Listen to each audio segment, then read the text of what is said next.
ඔන්න අදත් සුපුරු විදිහට තුන්වෙනි කොටස අරගෙන මම අහනවා නෙද්දුන තුන්වෙනි දිගේ අයියෝ අත්තම්මා ඇති නැද්දනේ මොකක්ද ඇති උගේ කියලා ගහලා ඇතිනේ මං කියලා ගෑවේ මේ කොල්ලගේ අඟුරුට කටපාඩු ඇයි මට බැරිද මගේ කොල්ල හිතතරම් බදාගෙන ඉන්නේ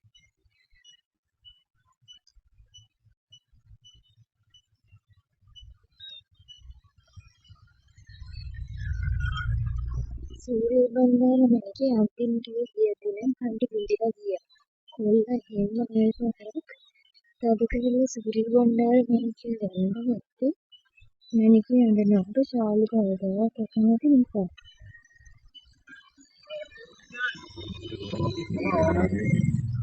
මැණිකේ විශ්නුත්තේ ඉරට බරට සිරුමක් තිබ්බ කොල්ලා අත්තම්මා කියලා කිව්වේ මොකක් හදමාද කියලා.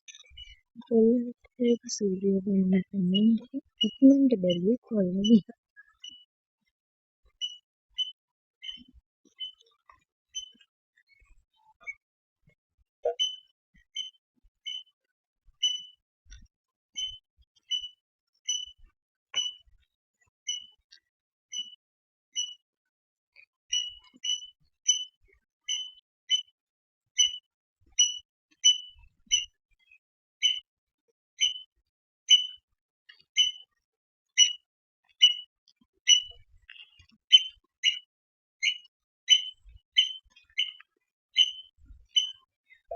මොනවද චූටි මැණිකේ කරන්නේ කියලා ටිකක් සැරේ.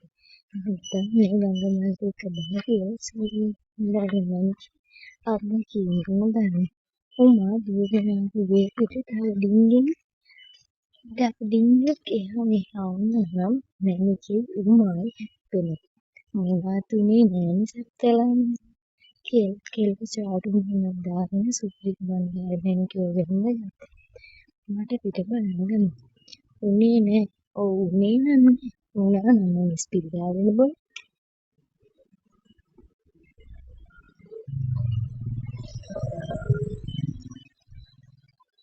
අයියෝ පුතේ මම එහෙම වෙන්න බලන්න.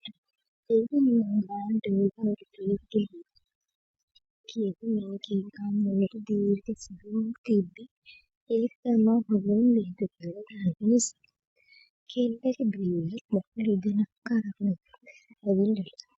කෙල්ල මේ වහුදාගෙන ඉන්නේ ෆිල්ම් නැසන. එහෙමයි කියලා තමයි මාන්නත් බැහැ.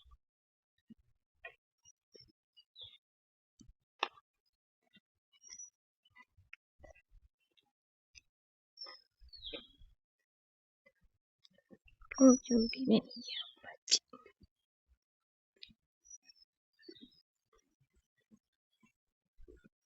අප්පච්චි ෆැක්ටරියට ගියත් තමයි